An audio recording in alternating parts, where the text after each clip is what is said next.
Cultist Simulator is a game that's very hard to talk about for a lot of reasons. First and foremost, it feels very unlike anything I've ever played before, for better and for worse. I'm not one to make reductive comparisons to explain how a game works, but when a game is this complex, it can at least help to have a jumping off point, and I really feel like it has none. I've heard it described as Lovecraftian solitaire, and while I do like the humor of this comparison, I really don't think it does it justice. I honestly think it's closer to a point-and-click adventure game simply because of the way it handles verbs in a very literal sense, but even that feels like a stretch. Secondly, this game has a lot of depth and breadth. It's quite a commitment just developing an understanding of how the systems work in the first place, so it doesn't really help that you're expected to go pretty deep with it. Note that this game crumbles play down to its most basic roots. At their core, games generally consist of a series of rules, and Cultist Simulator embraces this idea fully. That said, at first it isn't always clear what those rules are, which brings me to my third point. The game sort of encourages you to play it somewhat blind, so talking about it in any capacity feels almost counterintuitive to the spirit of the game. However, after having played it as much as I have, I think it fair to posit that somewhat blind isn't quite the ideal way to play, at least in my opinion. I do think there's a lot of value that comes with going into a game this system-driven blind and figuring out everything for yourself, but I think most players will grow rather frustrated with it and either quit before they make the progress or resort to looking up answers. I'm hesitant to recommend it to everyone, but if you've heard and seen all this and are intrigued, allow me to wholeheartedly recommend pausing the video, picking the game up, and returning after you feel like you've developed an understanding for it. I think this game would appeal to people who have a fondness for point-and-click adventures, spooky themes, reading, and systemic puzzle solving. For those that would rather know a little bit more about the invisible arts before making the decision, stick around because there's a lot to unpack here.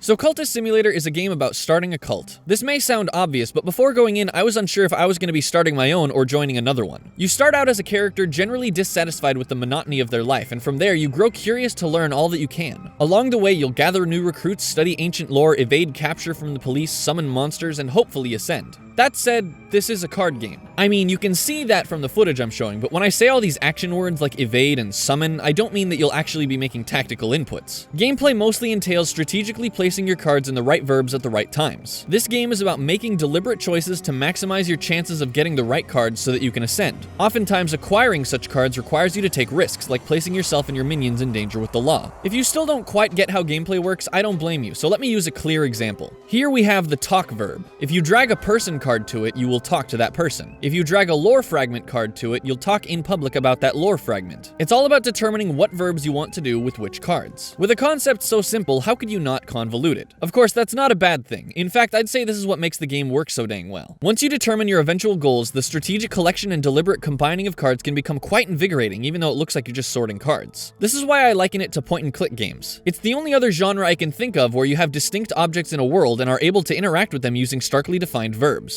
This also strengthens the idea that you're expected to play it blind. It's a known trope that point-and-click games demand a player just try everything with everything to see what happens, which seems echoed by the game's opening quote. As someone who went into the game relatively blind, I can attest that there's something absolutely charming about really having no idea what to do and figuring it out as you go. That said, playing the game like this will almost certainly result in losing quite a few times as you start to develop an understanding of what your actual goal is. The game provides two hints for what you're supposed to do. First, every card has what are called aspects. Remember before when I said you can talk to person cards? Aspects are how you can determine what a card is. So the person cards often have the mortal aspect. And then there are others like literature, ingredients, weapons, influence, and many more that all define different objects or traits in the game. Basically, as you play, you'll start to notice patterns in what aspects can fit in certain contexts, and those patterns will inform your decisions as you come to learn more. In addition to that, there's the flavor text. Thus far, I've almost exclusively talked about mechanics, but I can't overstate the delicate beauty behind the game's writing. Every card in the game comes with flavor text providing some context to what it is or what makes it unique. Sometimes these are little more than some great prose, but oftentimes they'll provide hints as to what you should continue aiming for. It's worth noting that due to how high the barrier to entry is for this game, the flavor text is sort of what keeps you going as you struggle at first, at least in my experience. And for a game with as much reading as this, naturally, it was necessarily crafted with a stunning tone and style that keeps things interesting. Every sentence is dripping with ominous rhetoric. It goes shockingly deep into its world building, with various cards citing similar ideas. Over time, you'll come to realize that there's an entire fictional culture that was designed for this game. It's this absurd level of polish that gets you really invested in understanding how the world works, and that brings us to the lore. In my eyes, the mechanics surrounding the lore system is what completely makes this game. At first, you won't quite get it. Then you'll think you get it, but you won't. I don't know when you'll pick it up, but once you do, the game also picks you up and doesn't put you down until you've won. So remember those aspects I mentioned earlier? Lore is one of those aspects that can be associated with cards, often coexisting with other aspects. There are 9 different types of lore, each representing distinct principles in the context of the game's world. So for example, moth lore lore represents change and secrecy, and any card that possesses moth lore often illustrates this in one way or another. Additionally, any cards with a lore aspect will have a magnitude for that lore. So for example, this card has a moth of 4, while this one has a moth of 6, indicating that it is of higher rank than the previous card. That means that this card is more effective at providing moth to a context-sensitive situation. As for what those situations are, that gets even more complex. Sometimes you'll need cards of specific lores and specific strengths to accomplish certain goals, whether that be one of the game's many rites or missions on which you need to send your disciples. I'd outline the process of rites, missions, how to acquire the strongest lore, and how to combine lore fragments, but at that point this video would just turn into a how-to guide. That, and I'd like for this video to be a reasonable length. What I do want to talk about here is the masterful composition of the system itself and what we can learn from it. The thing about lore is that it blends the more mechanical systems with intuitive understanding of concepts. That's to say, you should take your knowledge of what each lore represents and use that to solve problems. For example, I previously mentioned that moth lore represents change and secrecy. So if, say, a detective has evidence against you, you can use your followers who specialize in moth to destroy the evidence. This probably sounds silly to someone less familiar with the game, but after hours of studying the lore, you just know what moth means, so you'll get why it works in this context. Moth utilizes its principles of secrecy to get rid of evidence. Over time, as you research the lores and what they represent, you start to notice solutions to problems, and they simply make sense in context. In this way, I'm reminded again of point-and-click adventure games, in that sometimes you need to use objects in context that only make sense because you know how the game works and how the game approaches its own systems. In my opinion, this is perhaps the most novel thing that Cultist Simulator does. You're not just deepening your knowledge of the mechanics, you're deepening your knowledge of abstract concepts and translating them into mechanics. I'm hesitant to use the word Ludo-narrative, both because this isn't a traditional narrative and because that word is often seen as pretty pretentious, but there's a powerful blend of the game's core elements of play and its narrative themes. By having read the flavor text, I've entered this world, and by extension, I've slowly mastered how to navigate the problems that arise within it. As beautiful as this is, it does relate to my biggest gripe as well. This game requires commitment. I'm essentially saying here that in order to enjoy this game to its fullest potential, one has to become learned in a fictional culture. Of course, all games require some level of commitment, and I can't fault the game for that. But when one goes into this kind of game blind, there exists the side effect of not knowing something simple despite being abundantly familiar with more complex mechanics. In some cases, this is absolutely fine, even interesting, as you learn something simple late game. But in one instance, I was pretty close to winning when I suddenly lost to something very easily preventable simply because I didn't know that was a lose condition. And while I do think this situation does have some value to it, I found it pretty frustrating that after many hours of play, I was just unlucky enough to have not experienced that lose condition before. This is one of the reasons why I wonder if going in completely blind is the best idea. I'm absolutely a loud proponent for the concept of ortho game, but I also think some games demand more from their players than others, and when that demand is too much, players may flounder. In Cultist Simulator's case, I personally find that having some knowledge is best, but definitely don't give yourself everything. When lost, don't be afraid to look up a guide, but also don't leave that guide open. Make it an event when you need to resort to that. At least that's my take on it. And with all that said, I think sharing anything else about the game would be giving too much away, so I'm going to conclude my video here. If this game sounds interesting to you, then I can recommend it, but if you're still on the fence, consider watching someone stream it before you make that decision. Like I said at the beginning, I heavily recommend the game to those who are fond of point-and-click adventures, spooky themes, reading, and systemic puzzle solving. If that doesn't appeal to you, then you probably won't like this game. That said, even if these do appeal to you, know it really does require a lot of time, and you'll get the most out of it if you really commit yourself to the turpitude. One has to spend their time meticulously descending into madness before they can gradually ascend into greatness.